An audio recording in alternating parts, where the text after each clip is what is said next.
Hi, boys and girls. We are back with Crenshaw. As a reminder, get a blankie. My window is open, so if you hear any kids screaming or any birds, that's why. I think I'm going a little crazy not being at school. I'm bored. I don't know what to do, but luckily I can read to you guys.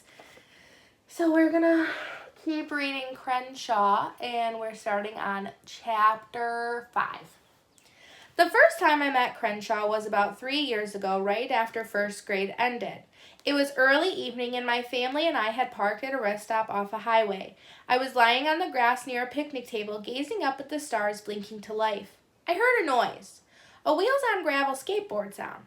I sat up on my elbows. Sure enough, a skater on a board was threading his way through the parking lot. I could see right away that he was an unusual guy. He was a black and white kitten, a big one. Taller than me. His eyes were the sparkly color of morning grass. He was wearing a black and orange San Francisco Giants baseball cap. He hopped off his board and headed my way. He was standing on 2 legs just like a human. Meow, he said.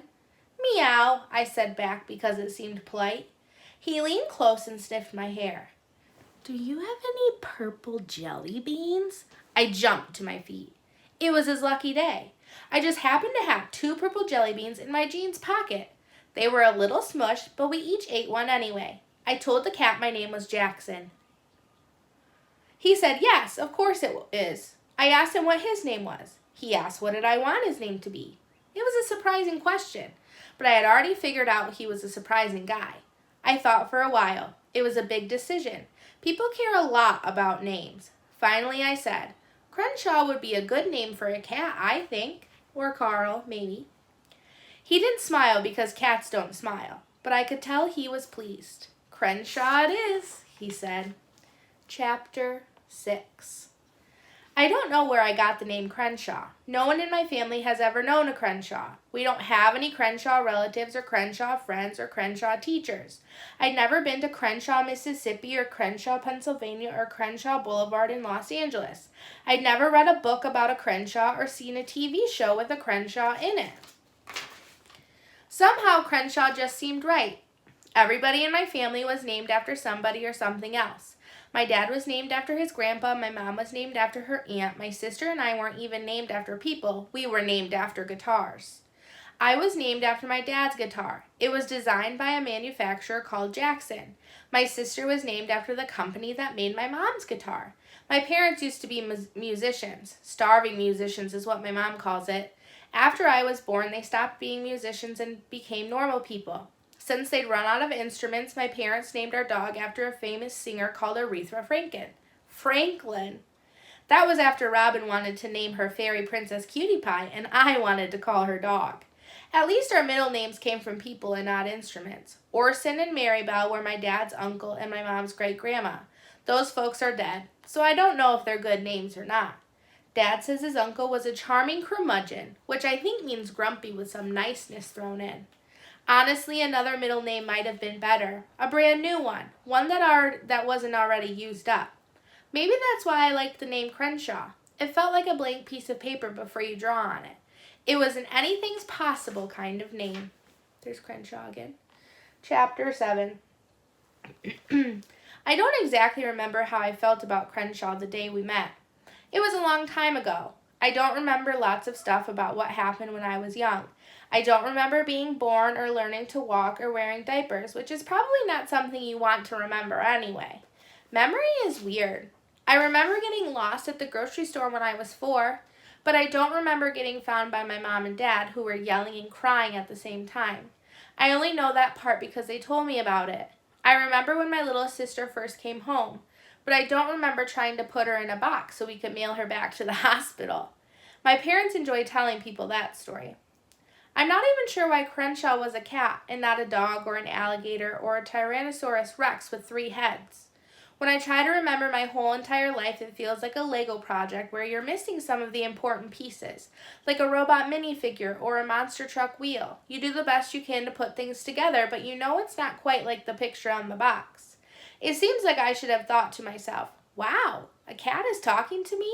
And that is not something that usually happens at a highway rest stop. But all I remember thinking is how great it was to have a friend who liked purple jelly beans as much as I did.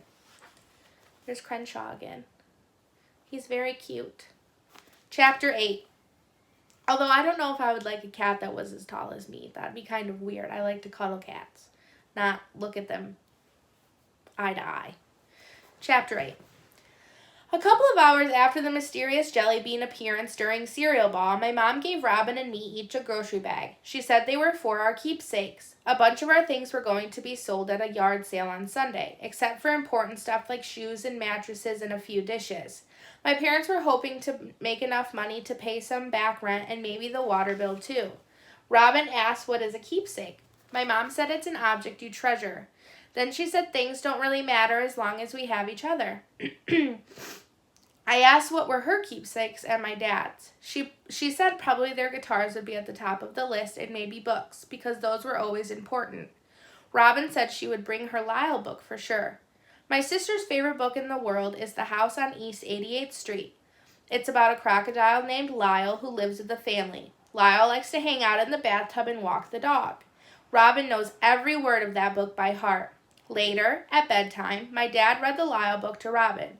I stood at her bedroom door and listened to him reading. He and my mom and Robin and Aretha were all squished on her mattress. It was on the floor. The wooden parts were going to be sold. "Come join us, Jackson," my mom said. "There's lots of room." My dad is tall, and so is my mom, and Robin's mattress is tiny. There wasn't any room. "I'm good," I said. Looking at my family all there together, I felt like a relative from out of town. Like I belonged to them, but not as much as they belonged to each other. Partly that was because they look so much alike, blonde and gray-eyed and cheerful.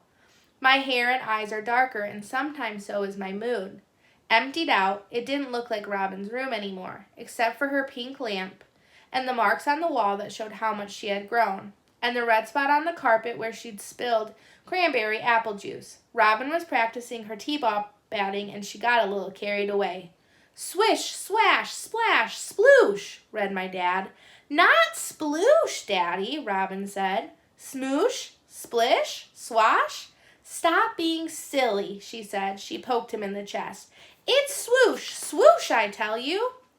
I said that I did not think a crocodile would enjoy taking a bath.